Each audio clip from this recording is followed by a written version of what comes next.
Hey guys, how's it going? It's a review of the Monday night game. And also, not only is it going to be a football review, but we're also going to talk a little bit about baseball because there's a quick day here for baseball, only 4 games. It just started, so we're very late here. But I wanted to talk about, one thing I've learned from working on these algorithms for so many years and wagering as well, is that the most reliable thing you can do is really search for optimal scenarios or just optimal things where the line is not consistent with what the algorithm is saying, and you can take advantage of that.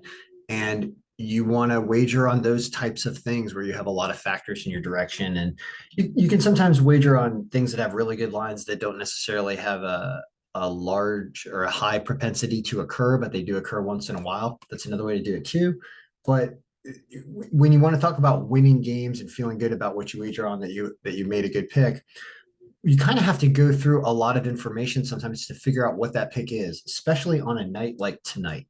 So I'm thinking, well, what's the wager or wagers I'm going to make on this football game? Well, let's take a look. So it says that Dallas wins this game 22-18.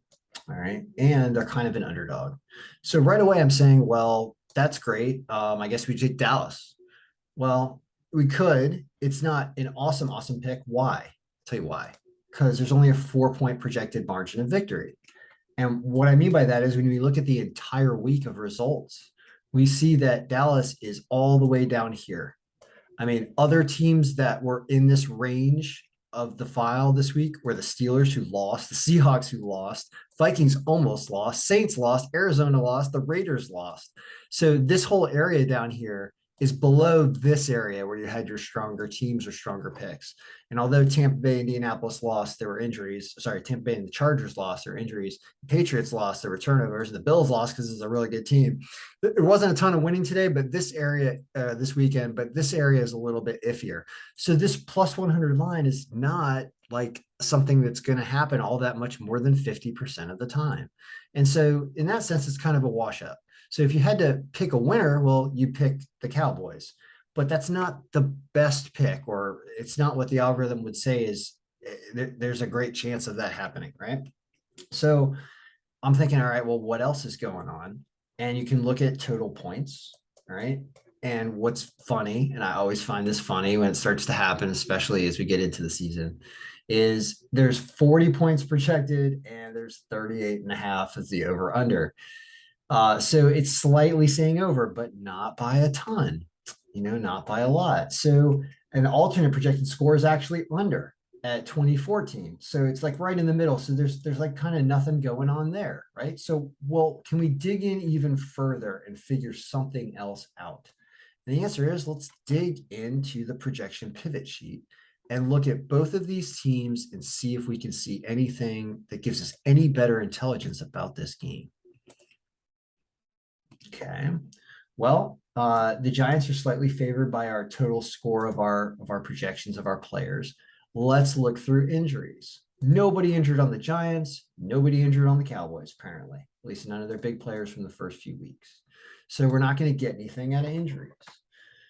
So given that it's saying the Giants kind of have more scoring potential in their lineup factor here, well, we can figure out, well, what's going on then? Why is it that the Cowboys are being favored by the algorithm? It has something else to do with what's going on in the matrix, most likely. And these two teams here in the matrix, if we just look at them and compare them, Dallas, we have the Giants.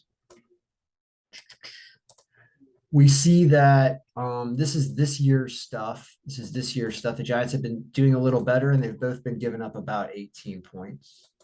Giants have 2 wins. Giants have a positive point differential. So why is it giving it to Dallas? It's saying that the Giants are not good at home last year. These are the average points from last year. Okay. And I was wanting to do something here, and we're going to do it really fast in this file, and then we're going to get a look, and this is going to give us just slightly better intelligence here. So all of these things that are 2021 schedule, have to do with last year. And we can get rid of those now. We can actually take this entire 2021 schedule here, and we don't need those anymore. So what we're going to do is we're going to find and replace with just the word schedule. And that's going to access only the 2022 schedule, because I just called that sheet schedule. Find next, replace all. Boom. We just did. And when we did that, we get errors for Dallas. Damn it. It's because Dallas, what, hasn't been on the road this year? Is that the problem? That's why I couldn't do it. See these errors here? Can't do it. Sorry. Can't, not gonna do it. No, we're not gonna be able to do that. So I hate to do a video where I talk the whole time and I don't give you anything to bet on. But the answer is, yeah, there's nothing to bet on in this game. It's impossible. Like you can't get a good read on anything in this game. Because it's saying the Giants are better this year, but they were bad last year at home.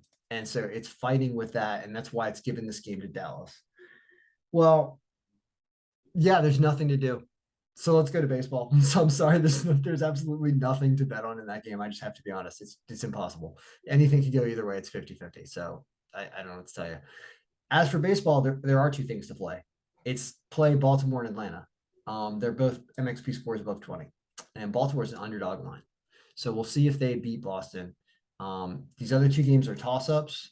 And when you look at projected scores, thinks Baltimore team runs is good. Also thinks it over in the Cincinnati-Pittsburgh game. Those two things. And a close game, anybody plus 1.5 in the Yankees-Toronto game. All right, guys?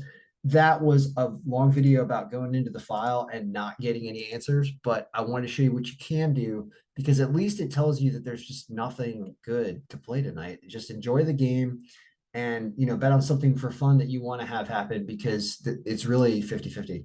All right. So good luck. May your pick or picks be winning.